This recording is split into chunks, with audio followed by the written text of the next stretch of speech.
Nice. Hi guys, and welcome to another episode. So I would like to talk today on a topic that might be a little tricky for some people. I have a bit of experience dealing with this kind of stuff, so I kind of want to give that to somebody else. It was a topic that used to be very tricky for me. I went through some things and I learned a huge amount, and I don't feel like it's fair that I just keep this knowledge without giving it to someone else. This is for the girls out there, because we gotta stick together. We gotta be a team.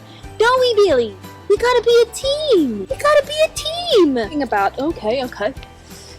I was lying in bed the other night, and since my accident, I haven't really been able to sleep very well. So it's approaching 3 o'clock in the morning, and I start thinking about things that happened to me last year, which is something I do quite often. I went through quite a rough breakup last year.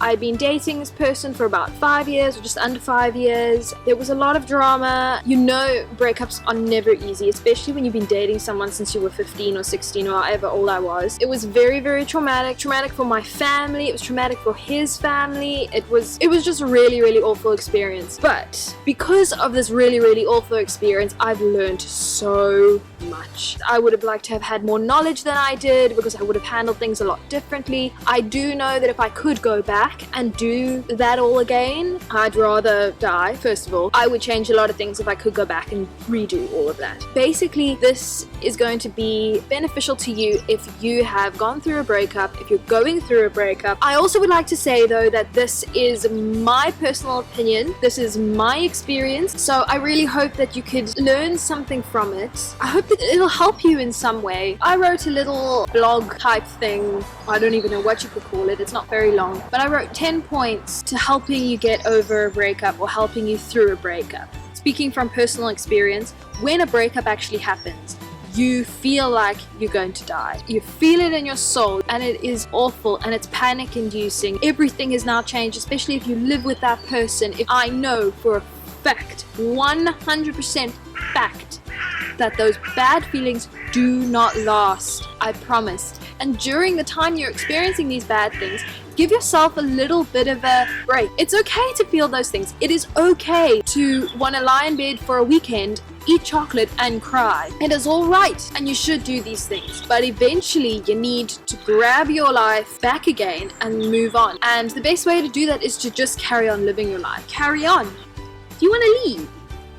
Just go. People get really hurt, and this is where people cause a lot of hurt. The person you have been dating has cheated, been disloyal, been dishonest. It is best that you walk away. And I know this is easier said than done. I know it, I've been there. The most important thing is that you know your own value. Why do you need to stay with someone that is abusive or disloyal or dishonest? Why? Because you love them. You don't love them that much. You are not obligated to give out second chances. No matter what promises you made, no matter how much you invested in the relationship, it is okay to break those promises, and it is okay to take back your valuables. Because if someone has broken that kind of trust, it's extremely hard, if impossible, to get it back. So something that's very important for me, and learning this was very important. Learn to value yourself enough to say, I'm done. To learn to say, I am not going to put up with this anymore. Learn how to say, I am too valuable to put up with abuse. You wouldn't wish it on your sister. You wouldn't wish it on your best friend. Why would you let yourself go through that? I know it's easier said than done, and I will keep saying that because I know,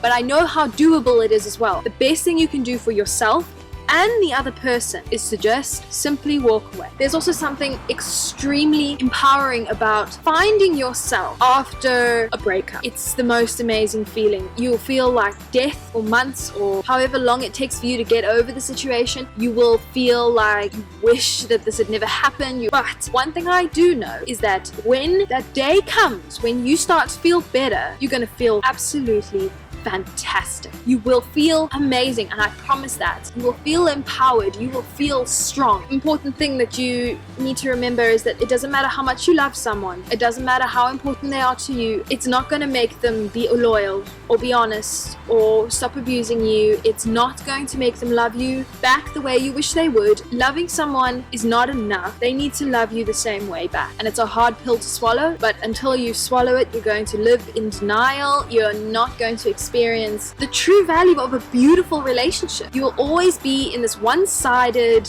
relationship, making yourself miserable and making the person you love miserable. Also remember that a person's mistakes towards you, so if they've cheated on you, or if they have hurt you, or they've stolen from you, or like, I'm thinking of all these scenarios here, if they've done something to really hurt you, it's not a reflection on you. It's got nothing to do with you. In fact, it has got everything to do with themselves, how they view themselves, how they view the world, their own self-respect, their own self-esteem, their own issues in life. All of these things factor in to their behavior towards you. I also have some advice for someone who has been abusive, who has been the disloyal one, who has been the dishonest one, who's made the mistakes in the relationship. I know it takes two to tango, but the person who's made the fundamental mistakes. My biggest piece of advice to you would be to come clean, be honest about what you've done, give the other person a chance and an opportunity to forgive you so that they can move on with their lives. The next important thing is when you have gone through a breakup and you've gone through a little bit of a recovery stage, you know, you're going on with life, the same life you were living before, except now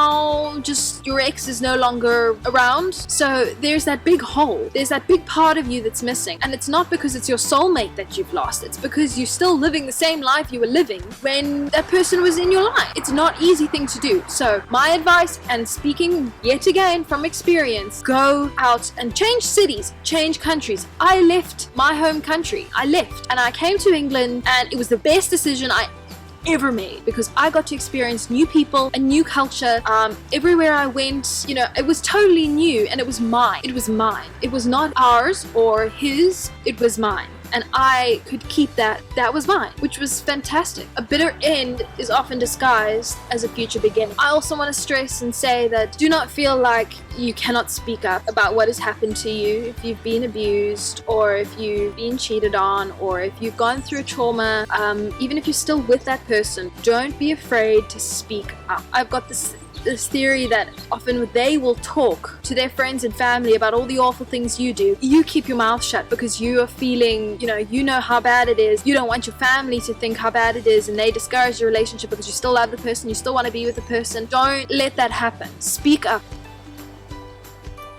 Mind your own business. Another very important thing is not to let this breakup ruin the rest of your life. My advice is do your best to move on. Go and do things you've always wanted to do. Go and do things you would never, ever have done if you were still with that person. Get out of your comfort zone. Do things you really believe are impossible. Do things you believe you can't do. I never ever thought I would be able to get on an airplane and leave South Africa, but I did. And here I am, almost a year later, wishing I'd done it sooner because it was the best thing I ever did. In terms of getting over pain and getting over the anxiety and things like that, those things take time. And I used to wonder, when is this going to end? Am I ever going to get over this? Is the pain ever going to end? I remember begging God for it to end. And you know what the reality is? It ended a lot sooner than I thought it would. This pain will pass. It might pass like a kidney stone, but it will pass.